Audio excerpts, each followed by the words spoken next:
Welcome to the Billionaire Lifestyle Podcast with your host, Emmett Muckles. Please visit iTunes, Stitcher, or emmettmuckles.com to listen to all the episodes for free.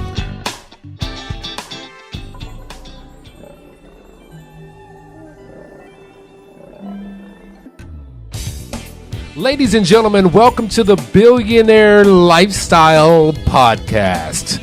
Today, my guest is coming to me all the way from on the other side of the pond in England. She's in the British land of somewhere. And her name is Adele Lim. She is the founder and the lead catalyst at Whole Capacity, a global web of catalysts working with individuals and organizations to facilitate movement and innovation in change and growth. How are you? And welcome to the Billionaire Lifestyle Podcast, Adele. Thank you very much. I am very well, thank you. Very happy to be here. Really honored to share my work and speak to you today. Good. Thank you. Before we get deep into your books and your works, I always like to start with the journey. Where did you start? Because you're not a native of England. You come from somewhere else. And where is that? I come from Malaysia. Well, I was born in Malaysia. I moved around the country quite a fair bit. My father was in the army. My mom was a stay-at-home mom, homemaker. She worked from home. And I left my country for my studies in my late teens, early 20s. Not my country, but per se left home and left my country to further my studies in my early 20s, returned. And then from that point on, I just was traveling around because of work, because of interest. So I've lived and worked in various countries, in Singapore, Thailand, Korea, Japan, you name it, America as well, in Scottsdale, Connecticut, New York. Yeah, I've been around. I really enjoy meeting new people and learning and growing, expanding. Good. What made you land in England? Because, most of the time when I go to Europe, I hear people talk about, oh, you're American. And I'm going to tell you this. The only time I've been called an American is when I've left the country. People say, you're an American. It's so great there. I want to come there. Why? Yeah. How did you land in England versus anywhere else? I think it started because of when I did my master's. So I remember very clearly landing in the country in quite late in the evening, and with a lot of bags, and the lift broke down, and my room in the halls was on the 19th floor. I left my bags downstairs, super tired, climbed up 19 flights of stairs, 19 floors, slept without any duvet, freezing cold coming from tropical Malaysia. I just crashed, and the next morning when I woke up, I opened the curtains and I stared outside my window from the 19th floor, and I went, wow. And it just dawned on me that I'm in this foreign land it was like love at first sight. Really? And I wished I could pack my bags. I packed with me, my family, because then it dawned on me that I'm all alone in this beautiful place. So, but that kind of started, and that relationship with the land, I think just like the connection with the land never really left me. So I finished my studies. I went back to Malaysia. And after reconnecting with my family, my friends, within a month or so, I kept wanting to come back to England. I never immediately came back. I got a job that took me around the world, and I was traveling a lot for 2 years. And then eventually, I said I'm going to get work back in the UK, and I returned in 2006, and I've been here since. I've had some time spent overseas for a few years, trailing my ex-husband, but I wanted to come back home. So at the end of it, I returned home. So this felt like that's a strong resonance, and when I return back to my motherland, I still feel connected to the earth there. I still connect with my family and friends. I love my time. But there's always something that draws me back to England. So, what led you into the line of work that you do now? What led you to where you are now? And particularly in Asian cultures, there's a strong sense of honor and family, and to do what your family asks you to do or what they destined you to do. Was that is what you're doing now part of that, or did you, when you left home, you was like, I'm going to do this my way? I think it's a bit of both, because I think that I received enough support and enough blessings from my family to actually develop that side of myself where I could listen to my heart as well. So I with the blessing and with the support, I managed to further my studies here. And with that, I began to see new choices that I could make for myself. So in that sense, that helped see that path. But in my decision to return to the UK and kind of leave my motherland, that was a bigger journey. And I think that we all grew as a process. We all grew, the whole family, my friends and everything else.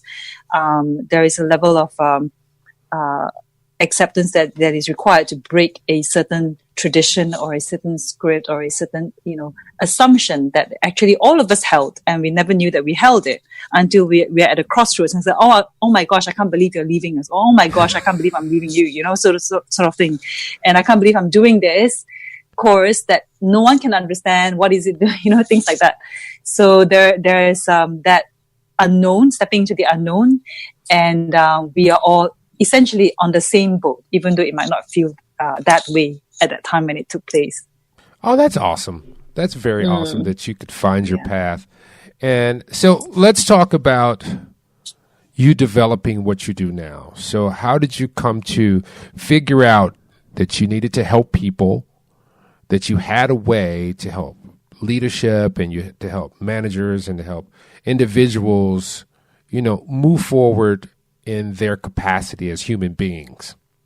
I think it stems from my own journey, perhaps from childhood, and my own desire to feel better myself, and begin the journey to look at how I can help myself, and from that process be able to be in a place where I can share what I have learned and what I've discovered, and in that process, in that journey as well, realizing that actually the best way to be of service to other people is to be able to sharpen myself as the instrument of change. Yeah. And wherever I go, I actually carry that aspect of me in order for enabling and empowering anyone who comes in contact with me.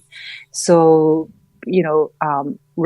helping, the process is to turn within and to encourage the turning within oneself, as the greatest teacher, as the source of all knowing of who you are, So no one else, no external teachers or external readings can actually really understand what you're feeling and you're experiencing as a person, as a human, in the human form. So it's your higher everyone self. Has a different, exactly. Your higher self is guiding you here. Exactly. So it is through that journey that I also discovered it for myself. And I think it is so important because we place a lot of, a lot of our power externally, outside of ourselves, not even recognizing that we're actually doing that, and we're seeking and outside reassurances or teachings or guidance. And yes, they're all very valid and all equally important at certain points in time. At the end of the day, we still come back to ourselves to make that decision. We still have to return to ourselves to take that path. The person who needs to walk this human physical vessel, this body, is still this inner self that's within, this light within, that is walking the earth, So it's really that, and trying to hold space and create an environment that allows that. So there are a variety of tools that we can use, and things that are external, things that resonate with us. But to develop that kind of awareness requires a certain level of sensitivity to what's going on within, what's going on around us. So it's actually even moving a little bit beyond awareness. So awareness is one thing. but the sensitivity towards attending to one's feelings, one's emotions, and one's environment is beyond awareness. It is a level of sensitivity that we cultivate in our whole capacity. That's why I describe it, in our whole being. It's beyond awareness, that the way we first practice it, you know. Yeah, that can be confusing sometimes when you get into this consciousness of your whole being, because, particularly on this globe, we have been indoctrinated with very superficial emotions and superficial things and task oriented. So when you go inside and it starts to communicate, the higher being starts to communicate with you, it can be very confusing if you don't have a mentor or a guide to help you. And I think sometimes I go through that. I'm like, I don't know what's going on. Yeah. Why do I feel this? Yeah. And particularly for men, it can be very challenging because we're not as intuitive as the species of women are. Women are just have this ingrained intuitiveness because everything comes from you. So you have to be intuitively connected with the beings on this planet. But I'm digressing. So what is and how did you create Loving Space? Well, okay. So Loving Space came about as a result of a personal experience, personal journey of going through my divorce, and that'll do it. Yeah, I think it's really tremendous opportunity. So like what you were describing earlier about your opinion that perhaps women find it easier being more intuitive, etc., as a species, and men not so. I think we the way we are wired, even gender aside, the way we are wired individually as human beings, we all have our strengths. We all have our kind of lesser strengths, put it that way, And I think that in a situation where something cathartic happens, unexpected happens, then everyone is forced to face what's in front. And so Loving Space came about because I found myself in a situation where my divorce was complicated by the fact that it's cross-border and I have international laws to contend with. Oh. I have a multicultural marriage to look into. I have, things that I never questioned before, like where is home base for the family? Things that I never knew that if I went overseas, I might never ever be able to return home with my child. Oh, yeah. And I never considered things that, okay, if things were to go pear-shaped, and I'm totally dependent on my spouse for support, financially, emotionally, or whatever it is, in a foreign land on my own without family. When the relationship breaks down and my visa is tied to that, what will happen to me? So we don't go into a marriage, thinking about divorce. We don't go overseas thinking that this would happen. And I think that a lot of families are not properly briefed as well when a family or one person takes on a foreign assignment elsewhere. So companies and organizations are great at supporting people with moving the hard stuff. So the shipment, the benefits, and et cetera. Not so much supporting the families emotionally to settle in the cultural differences and, so I think that this sense of loving space is required to hold as a safe container for the family. Oh, good. Yeah. I have an off question for you. How many? Yeah. This is 2-part question. How many languages do you speak? I speak 3. And what language do you think in? I think in English. What language do you dream in? English. Did it change? I know, it's crazy. Did it change over time? No. Well, it's an interesting point, and I think that Malaysia, being a former British colony, we developed our own language with English, but with a grammatical structure of either Chinese or Malay, depending on which ethnicity that we born in and how we speak. So I used to speak and think and write to some level Malaysian English. Or did some people call it Manglish? Manglish? You know, it's still very, very, it's still very That's much like Spanglish. What's spoken, what's spoken there. So when I first arrived in England, for the first 6 months of my life here, I was practically like quiet, like mute. Because I would think in Malaysian English, and before I could construct a proper sentence in English, the conversation would have moved on. So I wouldn't be able to contribute, and it was very frustrating. That's me in Austria. That's how I am. Like, and you know, we've gotten off topic, but we'll get back on. Yeah. So when I'm in Europe, I'm usually in a Deutschland speaking country, and so if I'm in Germany, I can pick out the words really clearly. Yeah. But if I go to Austria or Switzerland, no. It's like they're Creole or they're speaking pikey or something. You know, but I understand exactly what you mean. But you've been a busy woman. I'm going to get back on topic now. You know, so you've the founder of Rawfully Whole and Whole Capacity, and you've written a book, Love with Passion and Perspective. Yeah. Let's take that journey with Rawfully Whole. We've talked about Whole Capacity, and then let's move on to the book. Mm-hmm. But you have more than one book. Am I correct? Yes. So Love with Passion and Perspective is my second book. Mm-hmm. My first book is Live Your Whole Capacity. And I have a third book, which is still in the works. So that would be the third part of the series. But Love with Passion and Perspective, we published it in September last year. And this falls under the Loving Space Project. Okay. And the children's book series just got launched, I think a few days ago. I launched it formally after it being, you know, sitting behind for almost a year. Basically, the labor of love. Seriously, it was it's been a long process. And I have my really patient publisher and really patient illustrators and people working behind the scenes, because we went through several iterations and we had technical issues and et cetera, et cetera.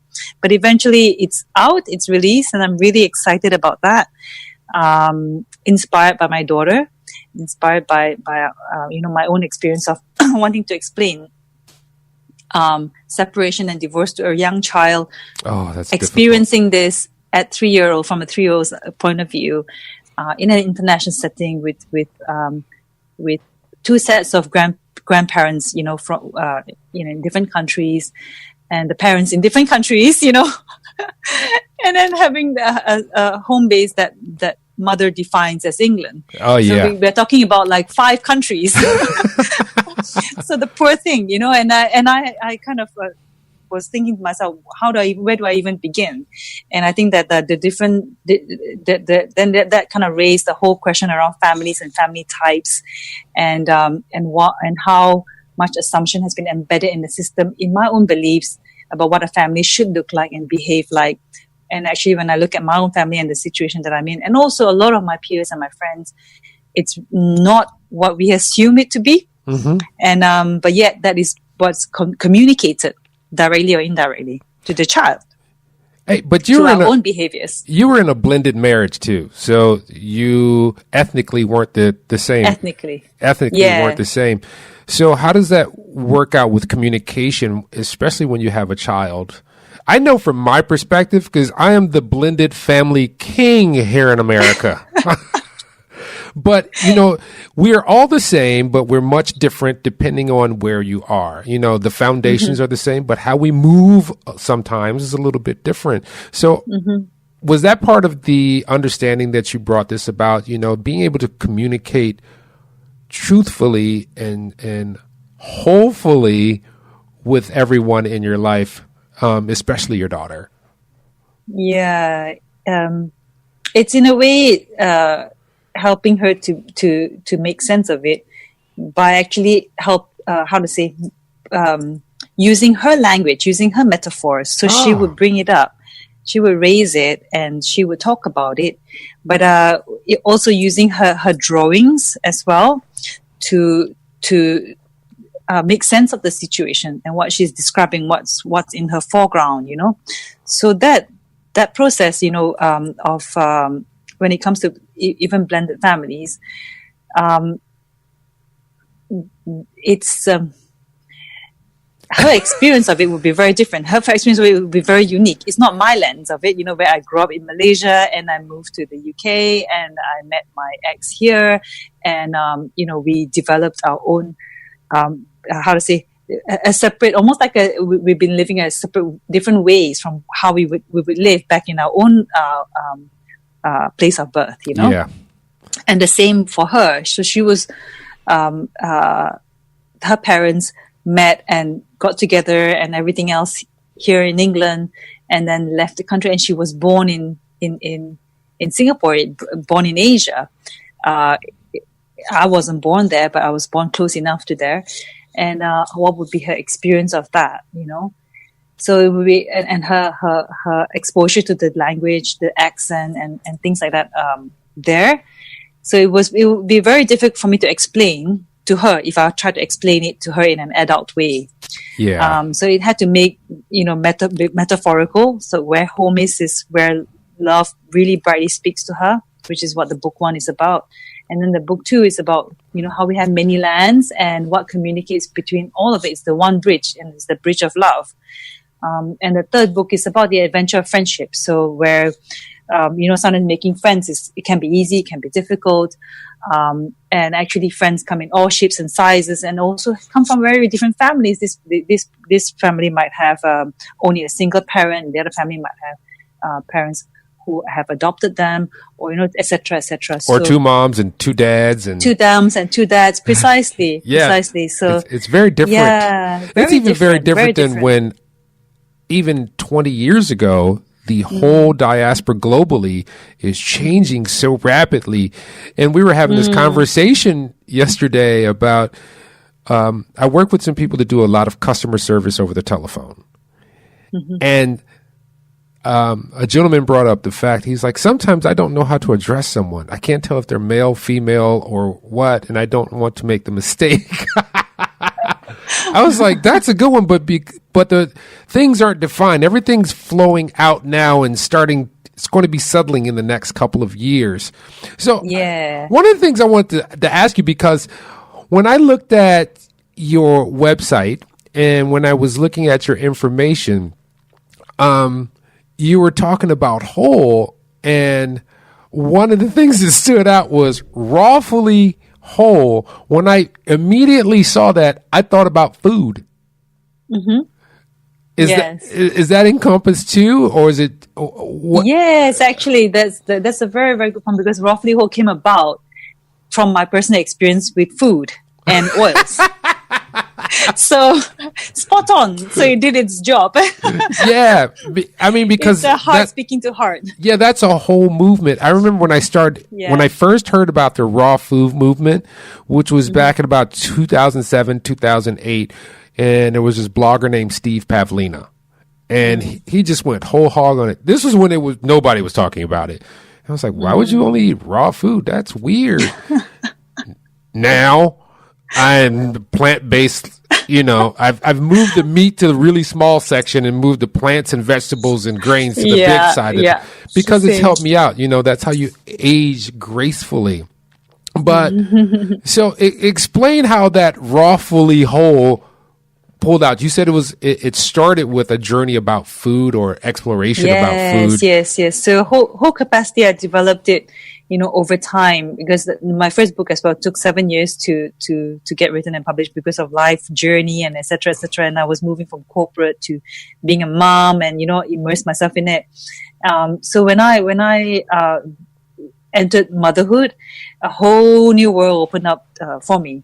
So whole capacity kind of is one aspect that I didn't want to mix in raw foods in there or oils in there. It was the way it was, and I decided that I needed a separate space to bring the whole of me forward in another way as well. So without kind of confusing my audience. So that was in a way how roughly whole why it's separate. But essentially, it is me. It is all of me. So if anyone were to work with me, they would see that aspect of me anyway. They would see that I'm really much into raw foods myself. Not 100%, but that's not what I promote. For me, raw foods was an experience that I walked, and that experience really shifted my perspective, shifted my life, gave me tremendous growth, and opened up another dimension to my experience of personal development and being expanding my own whole capacity. So I think that there's a lot to be said about rewiring our beings through the microbes in our gut. Yes. And that's one of the quickest and easiest tool essentially is through food, is as a tool. Yes. And oils as a tool, because it's a lot to do with anchoring, a lot to do with association, a lot to do with moods, Mm-hmm. So they dovetail into each other quite nicely. And also within the sphere that I was operating in, it's about bringing whole capacity into the feminine space, where we can have that sense of communion, sense of diving into each other's energies, using food and using oils. So it was more that side of things. So my work with women tended to be more towards roughly whole, and my work with corporate and individuals or families tended to be within the whole capacity dimension. You come from a DNA background that is very ancient and very wise. Mm-hmm. So you have a connection to... You're laughing at me. Yeah. I'm being obvious here. So I've lived 1,000 lives. No, but I want to ask you this question is, you're Asian. That's obvious, which is a very old community, a very wise community who has a great deal of knowledge about the spirituality and the body and the flow of everything in the body. Did that help you or hinder you during your journey? Because, sometimes you can be too close to something to get the information. Yes. I think it's spot on, because I think that my own return to my Asian roots really could only have happened because I moved here to England. It's really funny. And it sounds like something really simple. When I was in a university, people would ask me questions about my own country, and I go, I'm actually not quite sure. Right. I need to find out, So that began my own, curiosity and my own, a sense of pride as well, the feeling of what I actually miss, what I actually loved. I think that with distance, we can have a better perspective of things as well, and able to have a greater appreciation for what I actually valued, when I was back home. So things like that, I think that it's really helpful. I think we don't really see it until we're actually, we don't have it near us. Yeah, you know what they say, you never miss the water till the well is run dry. So all the things that you do, how can this help us as individuals and as a collective society? Oh, that's a big one. Okay, let's break it down into small ones. Let's just talk about Emmett here. So how can what you do help Emmett? Well, my wish and my hope is that through the stories that gets shared and gets told, and it's not just mine, it's a collective, it's got a lot of people's contribution, a lot of people's ideas and everything else within the stuff that I do, Mm-hmm. My desire, my hope, my wishes is that there is some resonance that we can then create a space for change that takes place intrapersonally and interpersonally. And what I mean by that is that an example of a space that gets created is this space between me and you right now wouldn't happen if we didn't have this platform or this opportunity to be and spend time with each other. And this space that we share creates what I call a third entity, which is actually something that we don't see, we don't know necessarily, but it's there. And this third entity has an intelligence to it. And the fact that we are in it has caused this intelligence to come up, show itself, and do its thing.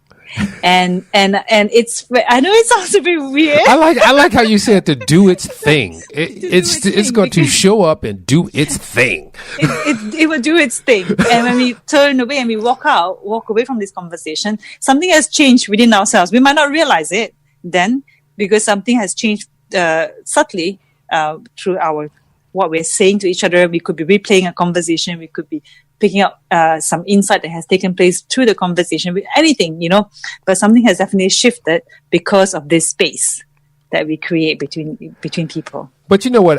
One thing that I can honestly say, and this is about you create an air of connection right away, very open and connection. I mean, I've only known of you for about 2-3 weeks. I don't even think it's been that long, but already I feel like I can just call you up and go, "Hey, what you doing? Have you seen did you see that latest video on I mean, it's that kind of connection, and only certain people know how to do that effectively and don't turn people off, and you have it very well.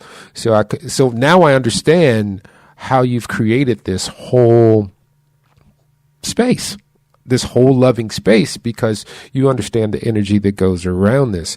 So what is your elevator speech? If you're walking in front of me and we're getting into an elevator and I go, "Hey, how you doing?" And you go, "Hello," and you probably look up at me because I'm over 6 feet tall,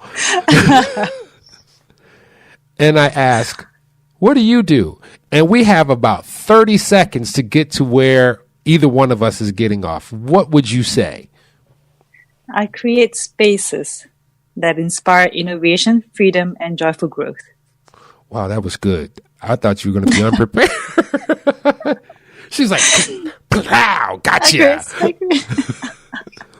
People do ask, though, what kind of spaces? Right. So then people start asking, "Hey, can you come over and redecorate my apartment or my house?" Correct. So what's in store for the next year? Particularly, you say you have another book coming out. So are you going to be doing webinars, workshops, traveling, speaking, TED Talks? I have zero plans on that front. I go where I'm needed, and I go where I'm called. I go where I'm inspired or where I'm pulled to, So I have no plans to have webinars. I have no plans to hold, videos and live channels and things like that.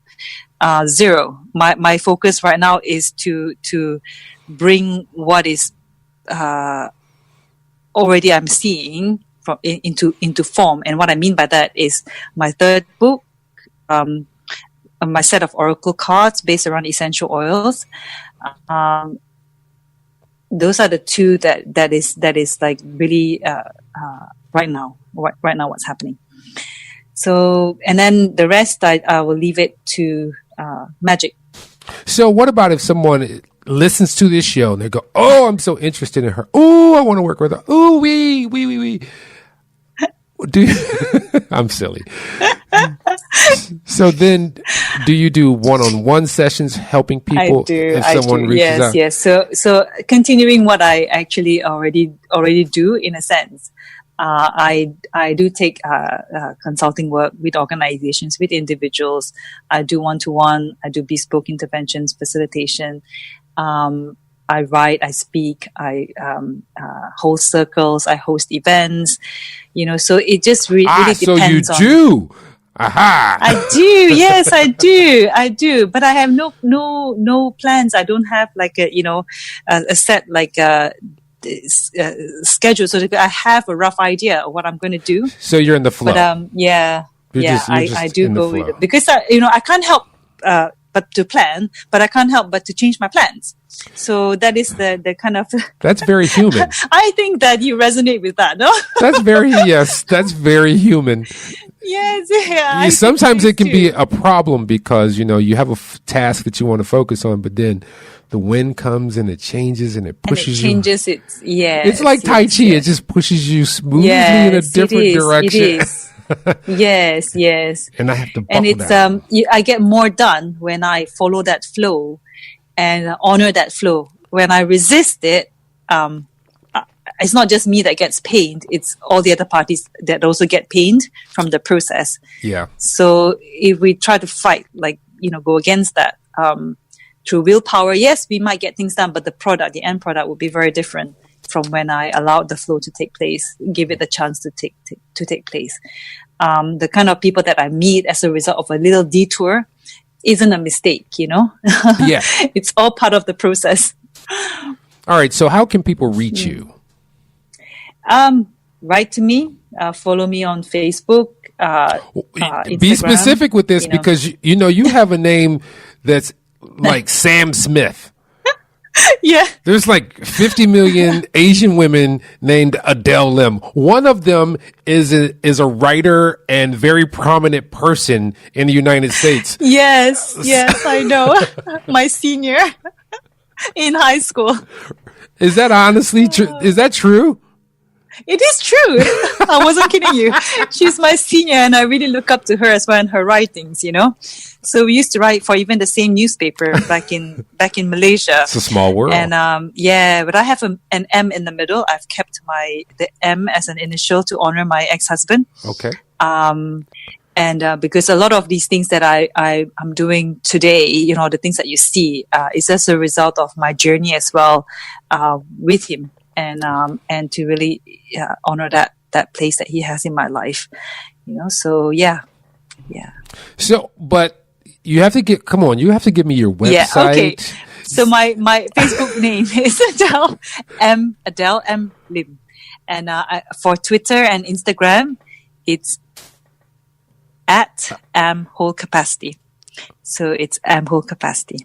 What about Instagram? The same. Instagram and Twitter. Now, you said you have two different websites. You have a website that is for whole capacity. Then you have one wholecapacity.com. that is for your literary works, correct? Your books. Wholecapacity.com was created as a website to represent the global web of catalysts that work with me in this business of quote unquote business of change, and transformation. And within that, I have subdomains for my book landing pages that people can go into. That's how it is. So it's not exactly about my books as such. And then Rawfully Whole describes more about my one-to-one, work with individuals and with women around using raw foods and using essential oils as tools.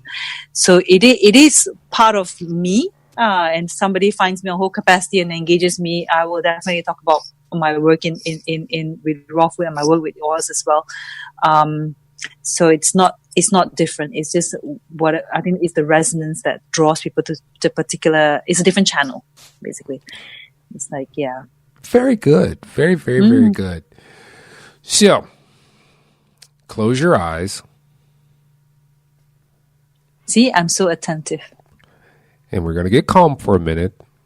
Okay. And you're going to picture yourself probably not far from where you are right now, relaxing, chilling out, just enjoying the space by yourself in your own home. And then suddenly you hear a knock or a doorbell ring and you get up and leisurely go to the door. And then when you get to the door, you open it up and there standing before you is your 18-year-old self. And your 18-year-old self says, I've been journeying to find you because I have one question for you. And that question is, what do I really need to know to get to where you are now? Follow your heart. Score! And no matter what happens, never forget to celebrate who you are. That's good. And it's that simple. And see, ladies and gentlemen, I ask that question to many of my guests because if you've listened to many of the shows where I've asked that question, you'll see that there's the same kind of theme going through, and none of them know each other. None of them have spoken to each other. And it's the same thing that keeps popping up, the same ideology, which is A, trust yourself. Be in your own flow. Be yourself, authentically yourself. Mm-hmm. And just know that it's going to be okay. Because that's one of the things that I said. The thing that you're worrying about right now, it will not matter in 2 years. It will not matter in 10 years. And the first time I said this was to a friend of mine who was married and got a different woman pregnant. And he was having a conniption. And I said, you know what, my friend? I think we were about 21 or 22. I said, in 20 years, it won't matter because that life will be its own. And you can either be a part of it or not. But either way, it's going to be okay. Yeah. So what item out of your consciousness do you have? If you could just speak to the Billionaire Lifestyle audience, what would you tell them from the things that you've collected out of the universe? The mind is all, the all is mind. Connecting with you, what would you share with the Billionaire Lifestyle audience? Listen. That's the word that pops in. That's all. You know what? And that's been happening to me lately. Literally, I'm like, and something says, dude, it's going to be okay. Oh, really? So, yeah. Listen. And that's what it is. Well, I want to thank you so much. You remember this. You and I are connected in more ways than one. We are in the collective. We are floating around on another dimension, hanging out with each other. That's probably why it was so easy for you. And whenever you have anything, you reach out to Emmett, or even if you come to Chicago, just knock on it, just like send me a thing like, Emmett, I need a bed to stay in. I have one right over there. So fantastic. So you got it good. Good to speak to you. Yeah. Now, here's how I end the show. Ladies and gentlemen, you know how it goes. It goes like this. I have given you time and time again the same ending, and it's not going to change very much. And what I want you to do is to release all the boundaries that have been programmed into you, because that's what your subconscious is.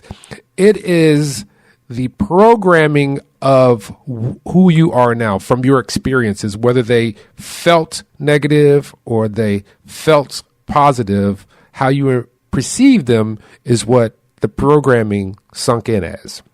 But I want you to let all that go. And I say particularly when you get out the shower, because that is in the native state that you will be, that you were in when you were born. And I want you to stop. I don't care if you're 300 pounds or if you're very anorexic. Whatever it is, it's you. And your state of being can change because you are a human, which is a colorful person. I want you to sit in the mirror and I want you to look at your eyes and I want you to look at your arms. If you're a man, look at that pectoral. If you're a woman, observe your breasts, observe your hips. If you're a man, look at your muscular structure.